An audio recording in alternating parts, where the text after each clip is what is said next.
Le but de la vie humaine est de servir et de faire preuve de compassion pour élever et aider les autres.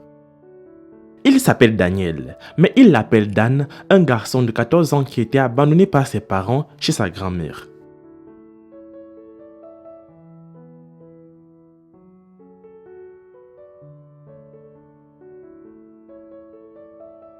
Elle s'appelle Goldfilda, la grand-mère de Dan. Elle traverse des difficultés avec lui depuis le jour de sa naissance. Étonnamment, il est né aussi normal que les autres bébés, mais quelques années plus tard, les choses ont changé du jour au lendemain. Ils n'ont absolument aucune idée d'où cela est venu, mais ils continuent à vivre comme ça. Avant de poursuivre, voici la question du jour. Quelle est la race de chien sur la photo? A. Un teckel. B. Un rottweiler. J'attends vos propositions en commentaire et la proposition exacte vous sera donnée à la fin de la vidéo. N'oubliez pas également de laisser un pouce bleu sous la vidéo et de vous abonner sur la chaîne James 2.0. Dans un village lointain, nous avons trouvé cette famille. Ils vivent ensemble au quotidien. Cette vieille femme travaille aussi dur qu'elle peut pour subvenir aux besoins de son petit-fils handicapé. Elle a essayé de l'emmener à l'hôpital, mais elle n'avait pas les moyens de le faire soigner. Alors elle l'a ramené à la maison parce qu'il n'y avait rien d'autre à faire. Tout a commencé il y a de nombreuses années. Goldfilda vivait avec sa fille. Elle l'a élevée, mais quand elle était adolescente, l'un des garçons qui vivait dans ce village l'a mise enceinte. Quand il a remarqué ce qu'il avait fait, il s'est enfui de peur d'être amené en prison pour son acte. Sa fille était enceinte et elle s'est occupée d'elle jusqu'à l'heure de l'accouchement. Et c'est alors qu'elle a donné naissance à un petit garçon en bonne santé. Goldfilda n'était pas contente que sa fille ait accouché à un si jeune âge, mais il n'y avait rien qu'elle pouvait faire plutôt que d'accepter ce qui s'était passé. Elles ont ramené leur bébé à la maison et ont commencé à s'occuper de lui. Sa fille était très jeune, ce qui signifie que l'allaitement était un problème. Elles l'ont alors nourri avec du lait de vache et c'est littéralement ainsi que Dan a été élevé par sa mère et sa grand-mère. En grandissant, il a commencé à jouer avec d'autres enfants du village et en peu de temps, il avait commencé à aller à l'école, ce qui était une bonne chose. À ce stade, il n'avait absolument aucun problème jusqu'à l'âge de 8 ans et c'est alors que la dernière chose à laquelle elle s'attendait est arrivée. Ngeze mu myaka 8 mbona biranze ndamufata mujyana ku kigo nderabuzima banyohereza Kirehe. Il a commencé à se plaindre que sa poitrine devenait de plus en plus grosse. Sa mère et sa grand-mère ne l'ont pas prise comme un problème sérieux jusqu'à ce que ça devienne grave. Le corps de Dan a commencé à se déformer en adoptant une posture mystérieuse. Il ne pouvait plus se tenir debout, il pouvait juste rester assis toute la journée.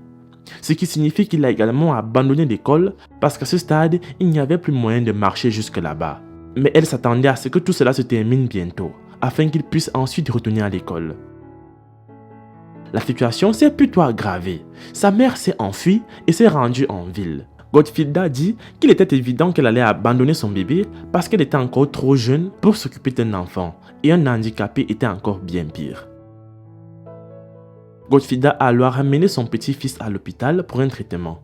Les médecins l'ont examiné et ils ont dit que Dan devrait être amené dans l'un des meilleurs hôpitaux de la ville et que c'était seulement là qu'il pouvait se faire soigner. Elle ne pouvait pas obtenir autant d'argent pour amener son petit-fils en ville pour un traitement. Parce qu'elle n'a jamais possédé une si grosse somme d'argent de sa vie. Elle a décidé de ramener le garçon à la maison car elle n'avait pas d'autre choix. À la maison, l'état de Dan ne cessait de s'aggraver. Son dos s'était courbé et il ne pouvait plus s'asseoir droit. La seule façon pour lui de marcher était de ramper sur le sol comme un bébé. Et même ça n'a pas duré pendant très longtemps. Quelques mois plus tard, il ne pouvait plus déplier ses jambes et c'est à ce moment-là qu'il a commencé à avoir mal à une jambe. La douleur n'était pas trop importante au début, mais en un rien de temps, Dan ne pouvait même plus bouger ses jambes. Cela signifie qu'il restait assis au même endroit toute la journée.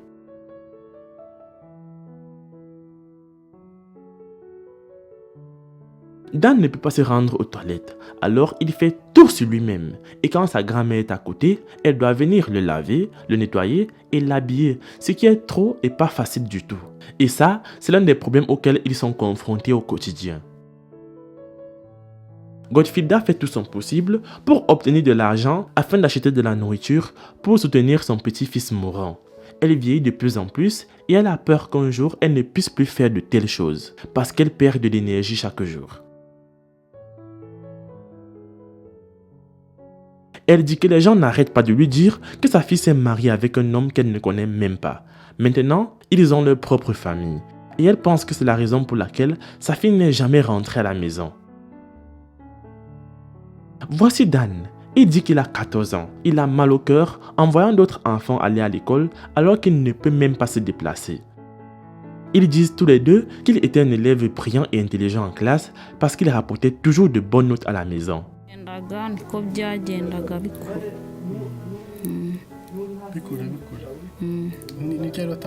Dan continue de devenir extrêmement mince et au fil des jours, on dirait qu'il ne mange même pas. Mais il dit que la maladie qui le ronge est la cause de tout cela. Il espère aussi qu'un jour, il obtiendra enfin le traitement qu'il mérite, que tout ira bien et qu'il ressemblera aux autres.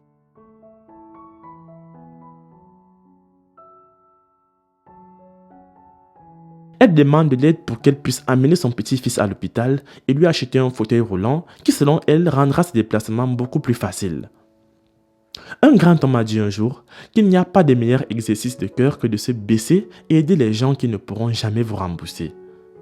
L'argent qui sera utilisé pour payer son traitement et lui acheter un fauteuil roulant sera versé via le lien GoFundMe qui est toujours dans la description de chaque vidéo.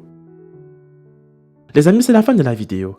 La réponse à la question du jour était lequel. Laisse un like si tu as trouvé. Moi, je vous aime et on se retrouve pour la prochaine vidéo.